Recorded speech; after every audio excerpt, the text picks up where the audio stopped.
Oke, baik teman-teman semuanya, kembali lagi dengan AR Mahmud bersama Opung Parbelak.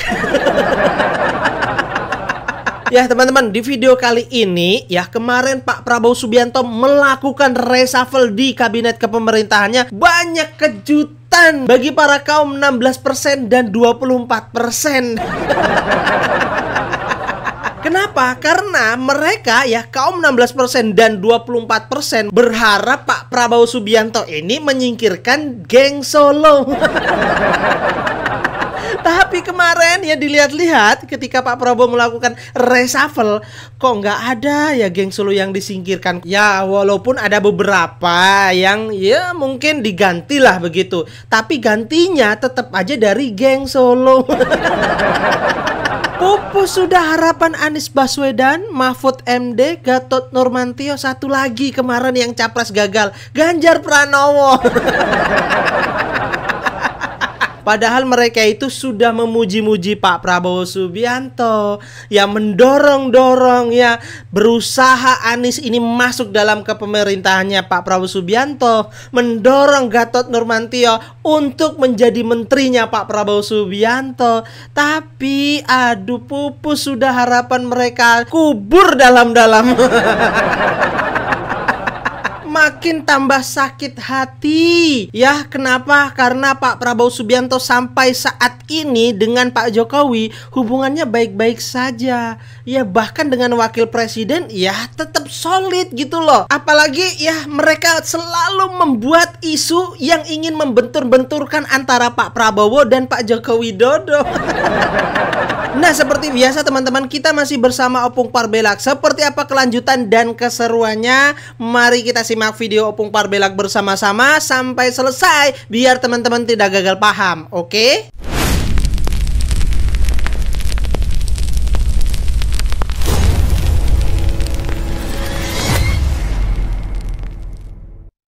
Ternyata sesi kedua reshuffle yang dilakukan oleh Bapak Prabowo, beliau ya membuat kejutan-kejutan baru. Salah satunya adalah mengangkat M. Kodari menjadi kepala staf kepresidenan.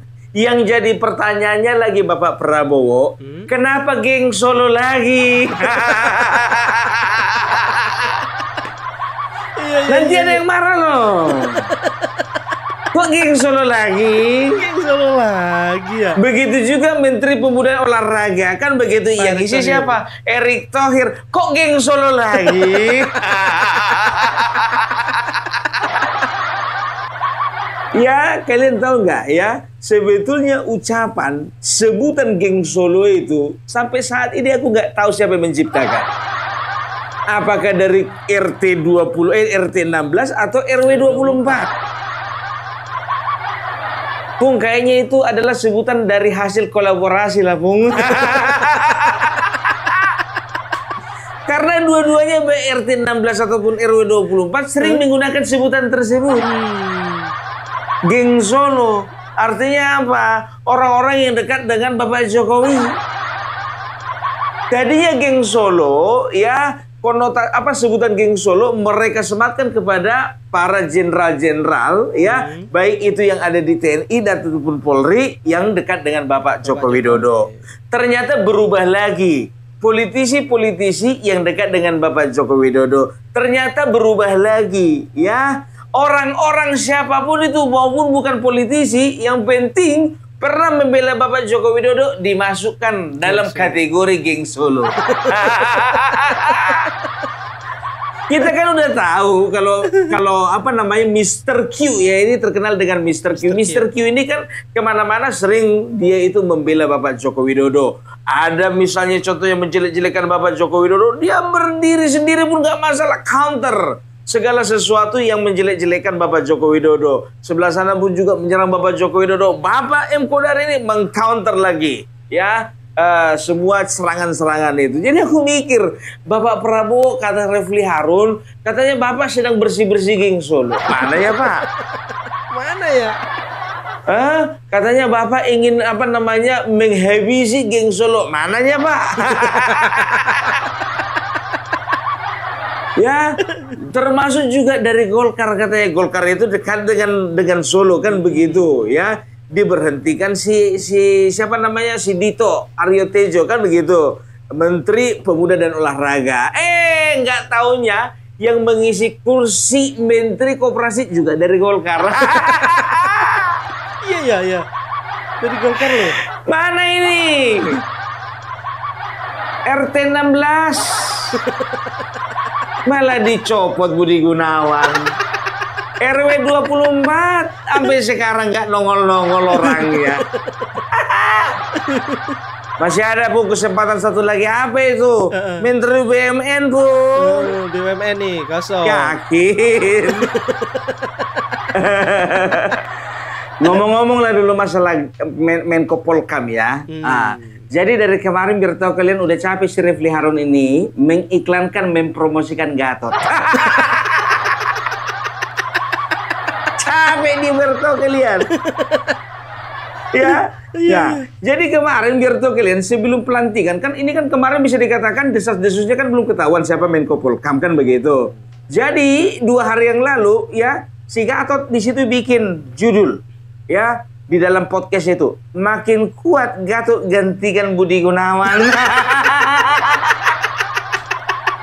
Waktu itu dia di dalam mobil dibilang lah bahwa saya Gatot orang yang cocok, pengalaman, memang harus Menteri Polkam itu adalah orang yang senior dan juga cocok itu dari militer, karena kita tahu sendiri bahwasanya Gatot adalah seorang yang menduduki pangkat tertinggi dalam kemiliteran.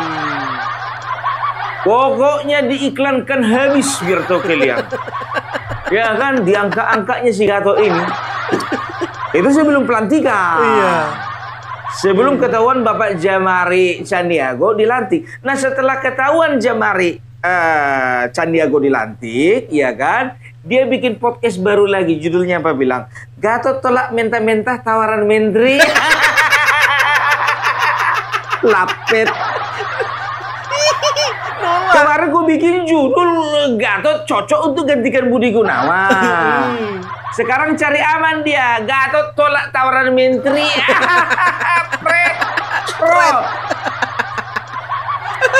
Yang nawarkan siapa kau? Ya kalau kau yang nawarkan ya ditolak lah jelas. Kalau Bapak Prabowo yang nawarin dia jadi menteri nggak mungkin ditolak. Ini kau apa kapasitas rumahnya? Nah, dan juga tahu kalian ya, dia lagi bikin podcast. Judulnya eksklusif Tamak Geng Solo. Tapi Solo itu diganti jadi Oslo. Bocoran info 1 di balik otak-atik Prabowo di istana. Dari kemarin kalian jelek-jelekkan Bapak Prabowo. Kalian bentur-benturkan Bapak Prabowo dengan Jokowi. Kalian berusaha untuk membuat gap antara Bapak Prabowo dan Jokowi, membuat jarak di antara mereka berdua supaya kalian bisa masuk.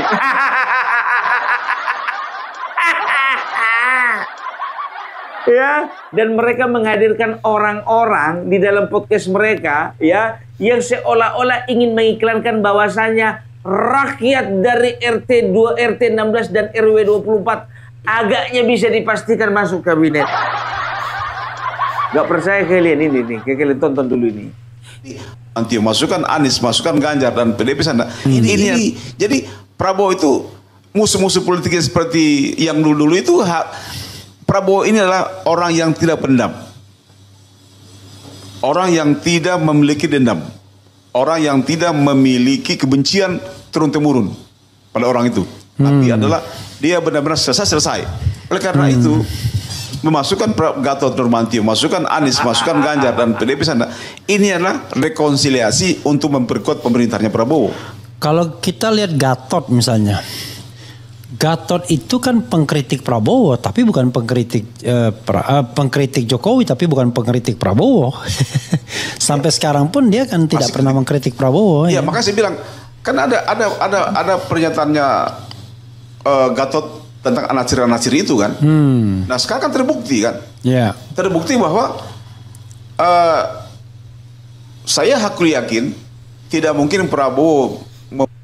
Siapa sih ini kok aku nggak kenal ya? Pakai kata-kata hakul yakin lagi kau. Bapak Prabowo itu orangnya tidak pendendam. Jadi kalau mau ada rekonsiliasi maunya dimasukkan Gatot Nurmantio, Anies Baswedan dan juga Ganjar. Bapak Prabowo memang bukan orang pendendam, tapi dia nggak bodoh-bodoh amat. Dia bukan orang bodoh. Dengan memasukkan Gatot Nurmantio dan juga Anies Baswedan dan juga Ganjar Pranowo, dia memang bukan pendendam, tapi dia perhitungan. Mempertimbangkan. Enak aja menyodorkan Gatot Nurmantio. Semua juga orang udah tahu kok bagaimana tidak setianya dia dengan Bapak Jokowi, presidennya panglimanya tertinggi waktu itu. Makanya dia dicopot 5 bulan sebelum pensiun dicopot. Ya Bapak Prabowo nilai itu. Dari mana Bapak Prabowo tahu? Bapak Prabowo kan menteri. Menterinya. Menteri waktu itu. Nggak mungkin nggak tahu, nggak mungkin nggak cerita-cerita Bapak Jokowi sama Bapak Prabowo. Jadi orang ini ku tengok biar tahu kalian, para pembenci Jokowi ini, kemarin waktu abolisi dan juga amnesti, orang ini teriak-teriak, ya euforia.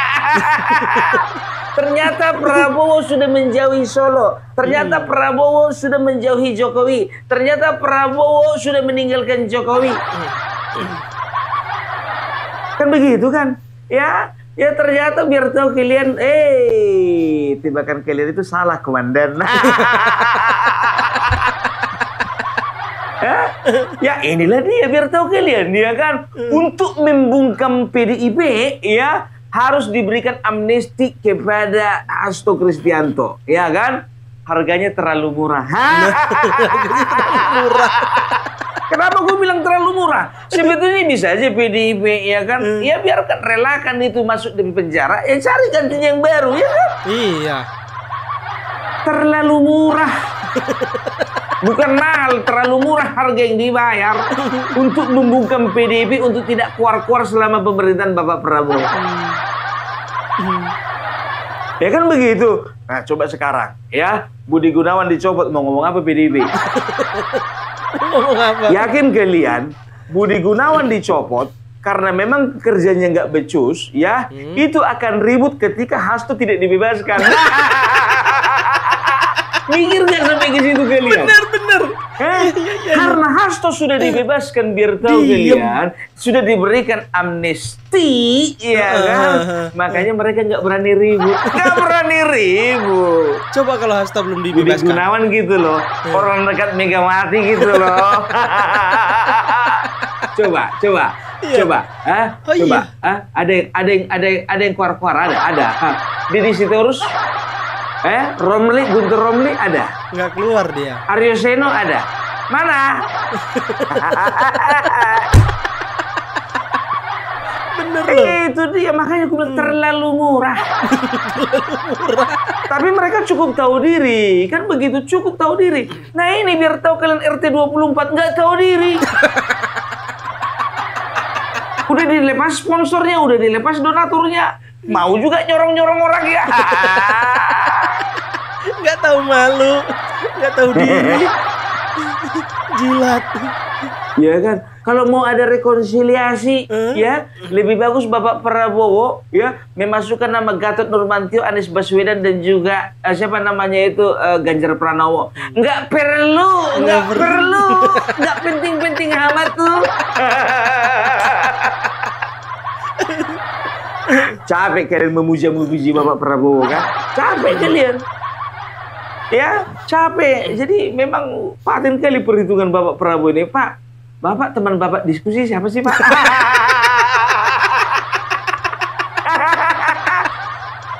Masih berani pula si Refli Harun bikin judul ya, bahwasanya Bapak Prabowo akan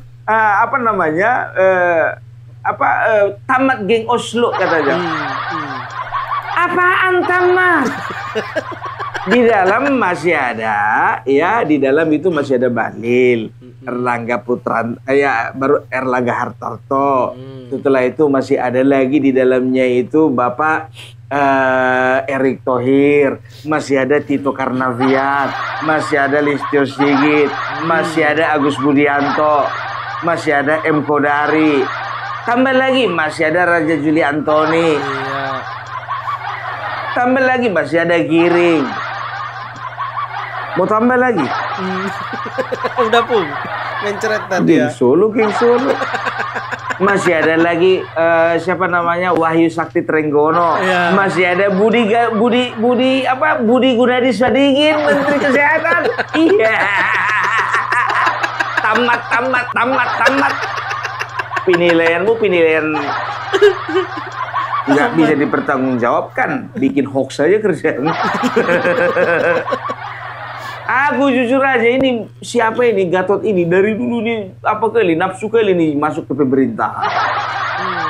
Tapi kepengen masuk ke pemerintahan, tapi bukannya didekatinya orang pemerintahan, enggak, dimusuhinya. Ya, dia pikir dia itu Rocky Gerung.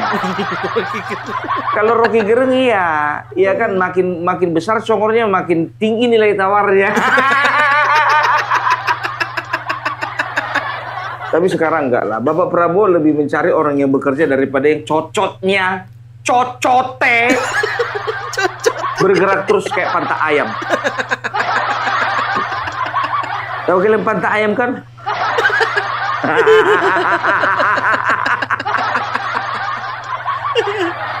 Dia lagi nyari orang-orang yang bekerja. Itu dia. Kalian kira diberhentikan Menko Polkam kemarin Budi Gunawan, diberhentikan juga si Budi Ari, diberhentikan juga siapa namanya itu Dito itu tanpa satu alasan. Ada alasannya. Ya kan ada alasannya. Dia lihat dulu ya menteri-menteri ini ya memang betul-betul punya kualitas. Enggak punya kualitas buang. Itu dia. Aduh, ya. Kita lihat ini. Dari kemarin biar tahu kalian, Refli Harun itu berusaha untuk mengiklankan si Gatot Nurmantio. Perhatikan kalian. Kita sudah bahas ya. Baswedan balik haji tanggal 10 Juli hari ini langsung umumkan cawapres tanda tanya.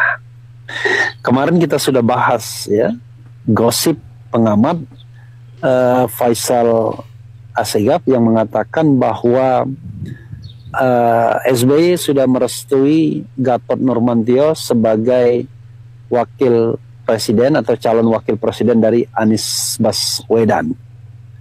Dan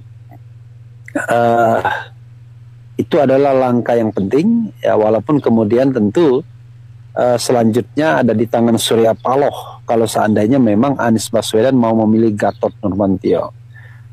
Ketika pergi haji, sebenarnya Anies Baswedan sudah mengantongi satu nama dan dia memerintahkan tim 8 yang merupakan perwakilan dari 3 partai pengusung dan perwakilan dirinya tidak lagi membahas mengenai calon wakil presiden, tapi sudah kepada soal-soal yang bersifat strategis lainnya.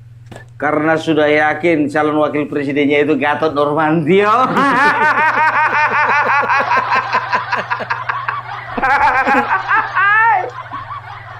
Ternyata cawapresnya kemarin itu Caimin. Ya kan, memang nafsu kali orang ini biar tahu kalian. Nafsu, ya kan, maunya orang-orang ini aja yang menguasai negeri ini. Repli. Kenapa gak kau aja sekaligus menjadi cawapres kemarin? Iya bener. Aduh, jadi memang orang-orang sakit hati ini memang ya gitu dia, congornya itu kalau dibiarkan kayak gini terus sampai sekarang. Geng Solo.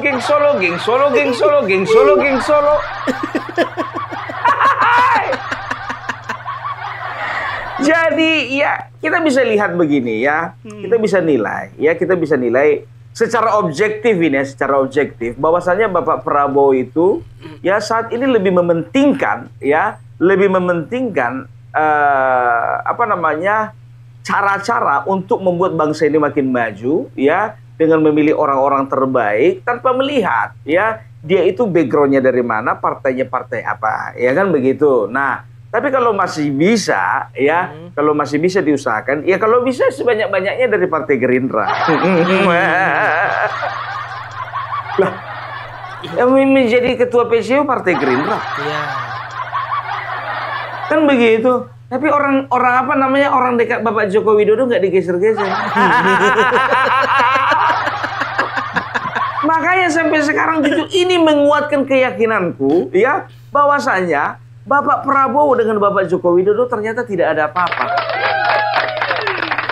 Baik-baik saja. Ya, itu dia. Dan hal kedua, ya hal pertama yang meyakinkan aku bahwasanya Bapak Prabowo sama Bapak Joko Widodo ya, katakanlah Bapak Prabowo sedang berusaha menghilangkan stigma bahwasanya dia itu disetir oleh Bapak Joko Widodo, wajar. Ya, karena memang sudah itu seharusnya ya. Tapi kalau cuma sekedar teman diskusi, oke lah. Itu hal yang pertama ya. Hal yang pertama, aku melihat beliau itu masih menjaga hubungan baik antara beliau dengan Bapak Joko Widodo. Hal yang kedua ya, yang membuatku curiga bahwasanya Bapak Prabowo dan juga Bapak Jokowi ini ternyata tidak ada apa-apa ya. Bagaimana Gibran Rakabuming Raka yang saat ini menjadi wakil presidennya selalu mendapat tugas setiap hari dari Bapak Prabowo.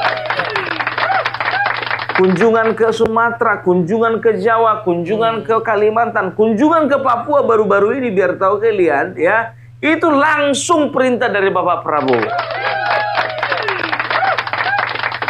Ya, dan kalian tahu aku ya kalau bisa dinobatkan Mr. Gibran Rakabuming Raka ini adalah Mr. Wakil Presiden paling sibuk se-Indonesia. Yang pergerakannya lebih banyak daripada wakil presiden yang lain. Ya, nggak bisa diam. Sebentar ke sana, sebentar ke sana, sebentar ke sana, sebentar ke sana, sebentar ke sana. Bayangkan, ya, belum nyampe setahun dia jadi wakil presiden, lebih banyak waktunya dia keluar kunjungan daripada wakil presiden sebelumnya.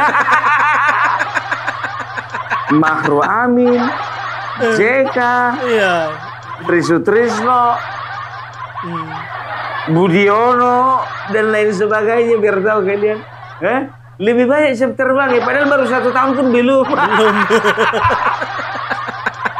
Jadi dari sini biar tahu kalian, ku bilang sama kalian, seringkali terjadi baik itu di kabupaten dan juga provinsi ya, kepala daerahnya sering nggak cocokan. Yang pertama, kepala daerah merasa dia itu adalah pemimpin, tidak mau didikte oleh wakilnya. Sementara wakilnya oleh karena dia mendapatkan memberikan efek ya terhadap kemenangan dari pasangan tersebut ya, dia kepengen dapat kerjaan. Kan begitu, ingin mendominasi, apalagi wakilnya ini punya banyak duit. Dan sebagian besar membiayai pemilihannya waktu itu adalah wakilnya ini. Nah, di tengah jalan orang ini kadang-kadang bergesekan. Kan begitu. Ada, nggak perlu kesebutkan siapa-siapa. Siapa pun.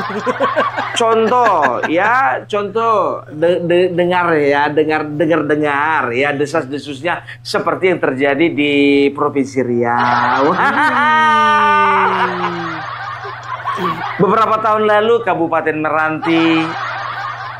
Beberapa tahun lalu ya, itu kalau nggak salah Indramayu. Indramayu apa Cirebon ya? Indramayu kayaknya ya kan. Nah, dia jadi ku perhatikan ya, itu siapa namanya, si Luki Hakim ya, yang Indramayu ya. Kan begitu, dia wakil ya, ini bupatinya ya kan. Begitu dilantik beberapa hari kemudian semua fasilitas wakilnya dicabut, ditarik. Ya kelihatan gitu loh, tidak harmonis. Tapi Bapak Prabowo ya sampai sekarang masih menunjukkan keharmonisannya dengan Bapak Gibran. Luar biasa, keren. Makanya aku bilang ya kan, orang ini kan suka kali memperkeruh suasana, ya kan? Yang komunikasi itu setiap hari itu Bapak Prabowo dengan Gibran. Kok jadi orang ini lebih tahu?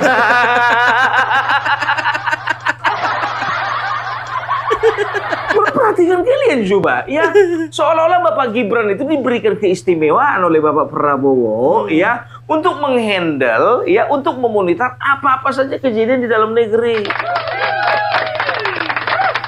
Banjir contohnya kemarin di Bali, Bapak Prabowo masih di luar, diperintahkan itu. Nggak perlu aku duluan, kau duluan. Karena Bapak Prabowo itu bukan tipikal orang-orang yang kepengen cari nama, maunya dia dilihat terus, enggak. Ya dari sini pun kelihatan bagaimana mereka itu bisa membagi tugas dengan baik. Kan gitu. Nggak kayak yang digaung-gaungkan orang sebelah kiri, sebelah kanan. Sampai Deddy Sitorus pun juga bilang, kalau mau ngantor aja di Papua. Kalau mau ngantor aja di IKN. Iya. Lapet. Iri kalian itu terlalu tinggi. Karena Bapak, yang pertama ya, Gibran itu bukan perwakilan partai. Betul. Yang kedua, Gibran itu bapaknya itu musuh kalian. Makanya kalian benci sama Gibran karena sebetulnya kalian itu pada dasarnya benci sama bapaknya. Jokowi. Yang ketiga, Gibran keluar dari partai kalian. Dan kalian PDIP. merasa sial karena apa? Coba aja Gibran kemarin jadi wakilnya si Ganjar Pranowo, kurasa menang itu. Ya pasti menang dong. Iya dong. Karena yang mengendorse langsung Bapak Presiden waktu itu kan.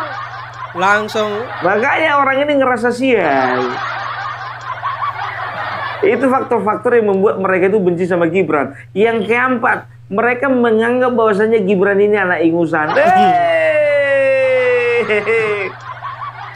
Dasar kalian gak update kalian. Coba kalian cek sekarang, orang-orang kaya zaman sekarang itu bukan lagi dari golongan tua, dari anak-anak muda.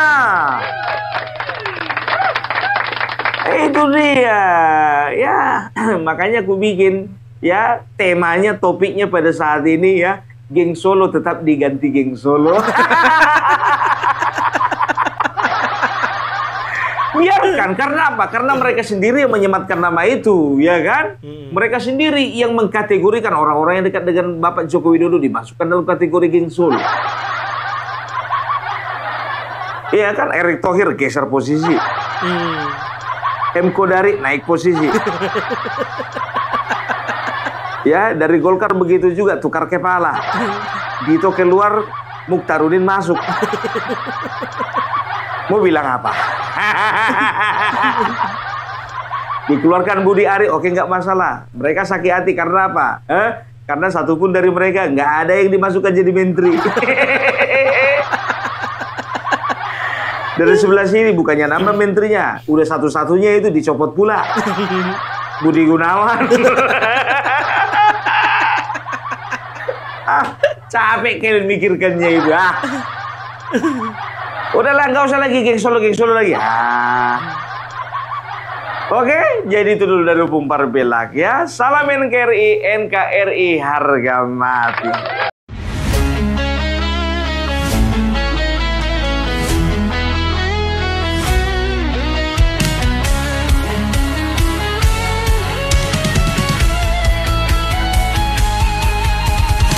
Dari utara sampai ke timur, suara jujur kini bergema. Bukan cuma cari viewers, tapi kebenaran yang utama. Melawan hoax dengan fakta, cerdaskan bangsa kan menjadi nyata. Satu nusa, satu bangsa, bersatu lawan penjajah logika. Kami adalah YouTuber Nusantara, bersatu untuk lawan hoax bersama. Tak gentar terus berkabar untuk bangsa demi masa depan Indonesia. Kibarkan semangat, ayo maju, tapaki jalanmu dengan ilmu. Nyatakan ke semua media, kebenaran selalu juaranya. Runtuhkan narasi penuh benci, hujat fitnah bertebaran hancurkan negeri. Bersatu kita semakin teguh, YouTuber Nusantara maju. Bukan sensasi, bukan tipu daya, kami berdiri dengan berita nyata. Rakyat butuh cahaya, dan kamilah yang utama. Kami adalah YouTuber Nusantara, bersatu untuk lawan hoax bersama. Tak gentar terus berkabar untuk bangsa demi masa depan Indonesia. Bersama rakyat kita kuat, taring dulu sebelum sebar. Cinta damai benci hoax, kami YouTuber cinta Indonesia.